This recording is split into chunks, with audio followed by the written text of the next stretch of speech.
What a lively place. I've never experienced Nasha Town like this before.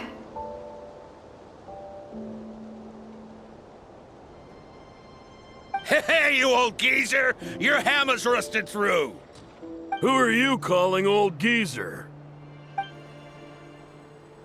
Are they quarreling? I'm looking right at him! You've really gone downhill since giving your daughter free rein in the workshop. Can you even swing a hammer anymore? It shouldn't take you days just to fix a single chair! You might as well use that hammer to massage my back for all the good it's doing. Don't run your mouth, or you'll get a back massage that'll put you in bed for the rest of your life. Look, the materials haven't arrived yet, all right? You know how busy it gets in the days before Moon Prayer Night. I'll bet you send all the materials to your little princess. Blood's always thicker than water, huh? All right, you've made your point, Uncle Koski. As soon as the materials arrive, fixing your chair will be the #1 priority. And Dad, if you've got time to chat, why don't you lend me a hand, See? Lolka knows what the score is. I guess they're friends. But the way they spoke to each other was so ugly. Then again, it wouldn't be the first time I've seen something like this. Columbina! Sing outside my door in the middle of the night one more time, and I'll unscrew your vocal cords. You hear me? Oh, Zandrone. So that was her way of trying to be friends with me. What a pity. I won't get the chance to say any ugly things in reply.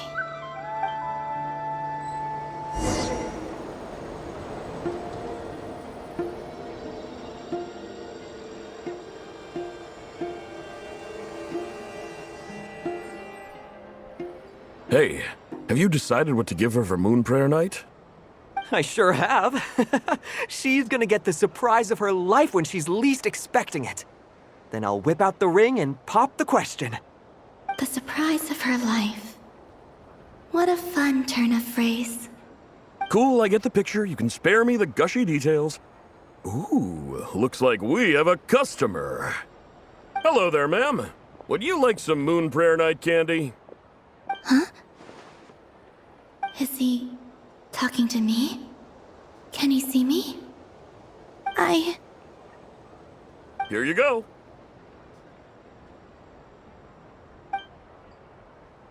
Oh.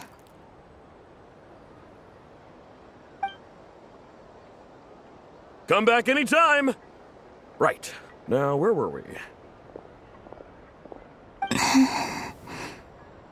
I don't know why, but I still held out hope.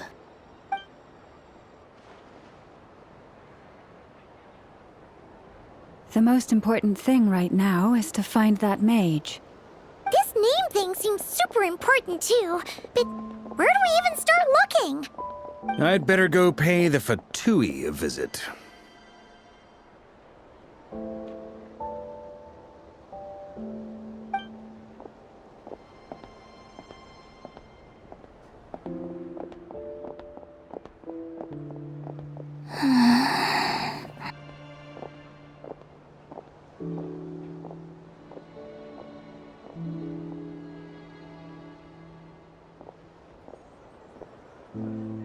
Columbina?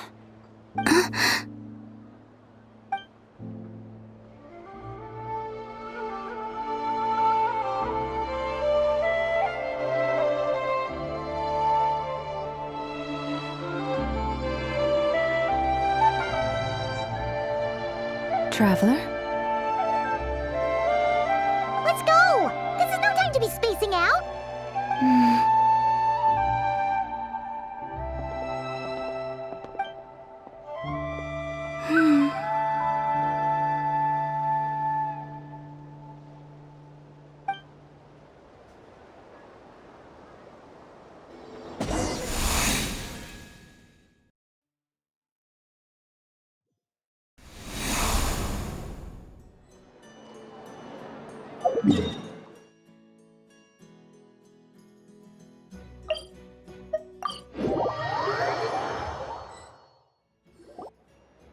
Where are they going?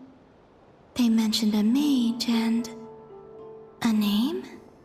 So, Mr. Varka, are you acquainted with this Nicole? Or should I call her Mage N?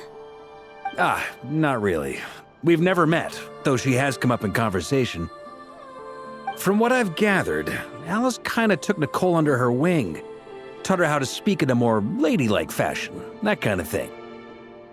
Huh. Hard to imagine Alice as an etiquette coach. Yeah, Alice is a larger-than-life personality, I'll give you that. But then again, that's why she's able to draw such an eclectic mix of people into her inner circle. If I remember correctly, being an interesting person is actually one of her main entry requirements. So, if you ever wanted to join the Hexen Circle, I'm sure you'd both be eligible to apply. Hey! Don't go around making promises on Alice's behalf. I wouldn't dare. I'm just trying to paint a picture of the Hexen Circle for you. Okay, sure. Anyway, since none of us have ever met Nicole, how are we supposed to find her? We can't just go up to every woman in sight and ask, "Hey, are you Nicole?" Maybe something she's wearing will give it away? Like, a windbloom pinned to her chest or something. Wait a minute. Alice never said Nicole was from Mondstadt. Oh, true.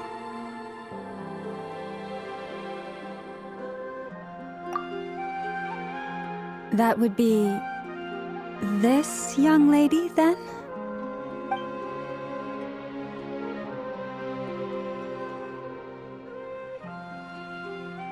Hey there! Sorry to disturb you, but are you Miss Nicole? Varka, Knight of Boreas of the Knights of Favonius. Alice might have mentioned me before. Mm-mm. If we got the wrong person? Sorry. Well, this is awkward. When I shook my head, I meant, no, Alice hasn't mentioned you before. Where is this voice coming from? My apologies. For certain reasons, I am unable to speak. This is the only way I can communicate with you. It might take some getting used to, but I hope you can understand. Hey, it's fine. I'm more shocked by the fact that Alice never speaks about me. I mean, As for you two, we have crossed paths twice before, but it is nonetheless a pleasure to finally meet you. It's really you! Thanks for all your guidance in the past! You're quite welcome. This time, things are different. We have reached the unwritten pages of the story. You might say that we stand at the crossroads of fate.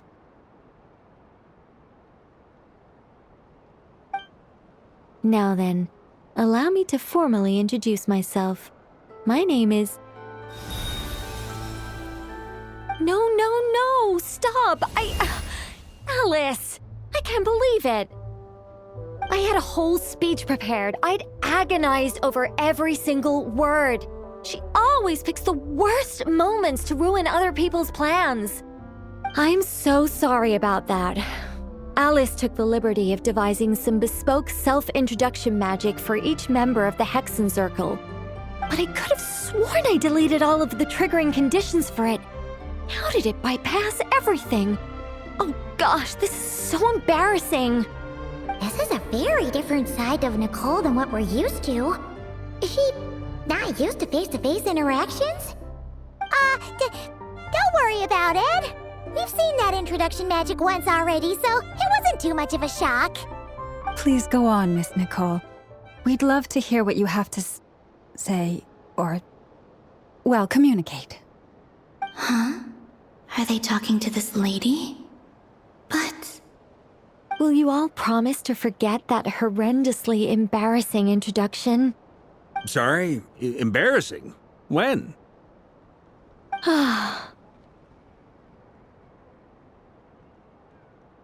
Yes, my name is Nicole, and I am one of a very few angels who have retained both their preferred form and their power.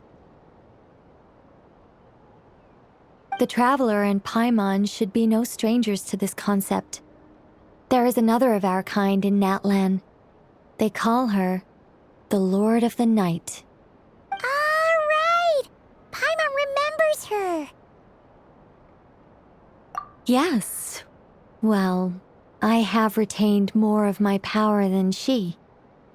It's because I don't have a long-term duty to fulfill. To be more specific, no. We'll be here all day if I get into the specifics. Moving on.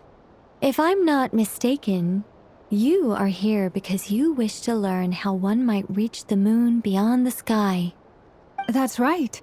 Is that something you can give us any guidance on? Yes, I do know a way.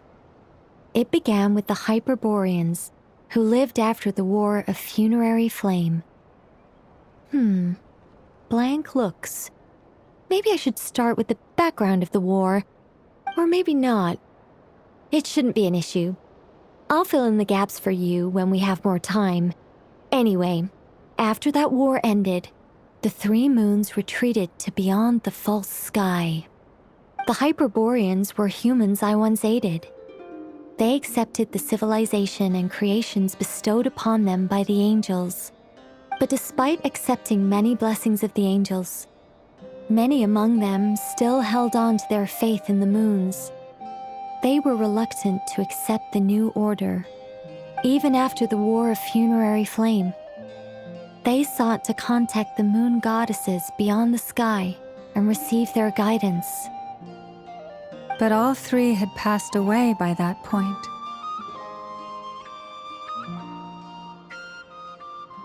This mage has a unique method of communicating. Is she talking about the moons? Yes, but they did not know. And so, still they prayed for the moon goddess's mercy. After building titanic structures that consumed vast amounts of Kuvaki, at last they glimpsed the moons and heard their voices. But of course, they were gravely disappointed. For it was then that they realized the three moon goddesses were dead. Oh, that's such a sad story. It is. Humanity was in a very sorry state at that time. The angels who had once aided them were gone, and the War of Funerary Flames had left them homeless and destitute. Just a second, I gotta ask. How relevant is all this history to the task at hand? Well, I mean, it's... Okay, it seems we've drifted into irrelevant narrative waters. It's been a while since I've had the chance to speak inside someone's head. As soon as I got started, I lost control and the words just flowed out like a waterfall. What I'm trying to say is... Right, yes, that's it. The relevant part is the ritual created by the Hyperboreans. The fact that they bypassed the false sky and saw the true moons implies that they successfully built a connection between Tevat and the outside world. Which means, with enough Kuvaki and a sufficiently stable connection, it should be feasible to send one person over the border. Okay, so they built some kind of portal? Oh, yes. A portal. Yes. Is something wrong? You sound disappointed. I just didn't expect you to summarize it so well. It turns out I could have said all that in one word, if only I'd managed to think of it. No, please, it's fine. This is invaluable knowledge. I'll be sure to record and preserve everything in writing. Oh, really? Well, in that case, I suppose I could backtrack and add some more detail. I did gloss over a few things so far. Whoa, whoa, whoa, time out. let's summarize what we've got first. The Hyperboreans were the last ones to use this method, right? So we somehow need to find whatever structure they built and make sure there's enough Kuvaki to power it up. Luckily, we have the moon marrow of both the eternal and iridescent moons, so we're all good for Kuvaki. Which means the key issue we need to focus on is finding the place. Am I right so far? Yes. Although I expect the structure is long gone by now. That said, what if we could take advantage of the phantoms to travel back to a time when it still existed? Well, travel back isn't quite accurate. It's more like we'd be creating a handshake between 2 points in space-time. We wouldn't even have to pick a time when it still existed. It could just be a time when it still appeared in phantom form via projection, or we could project our own phantoms, fold them together, and...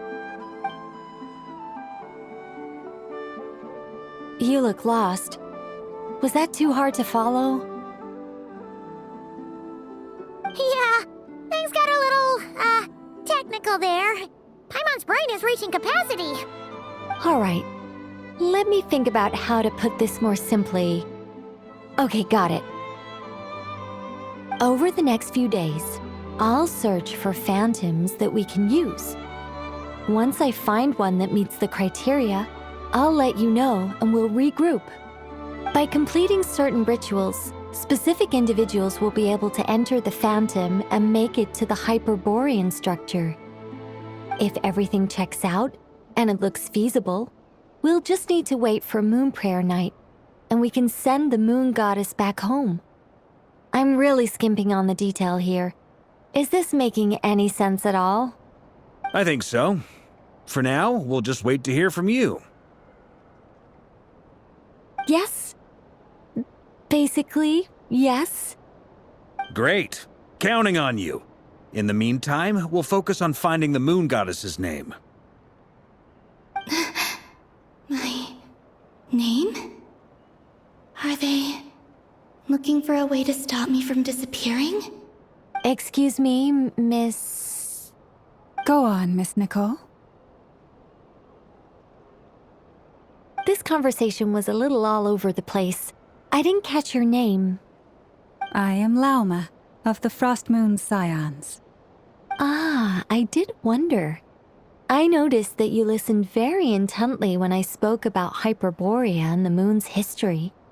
If you'd be interested, I'd love to visit you this evening and go through it again in greater detail. Also, if you were serious about making a record, it would be too risky to simply write down the raw details as is. I would suggest some tweaks. Maybe rewrite the stories as fairy tales or fables, perhaps even prayers.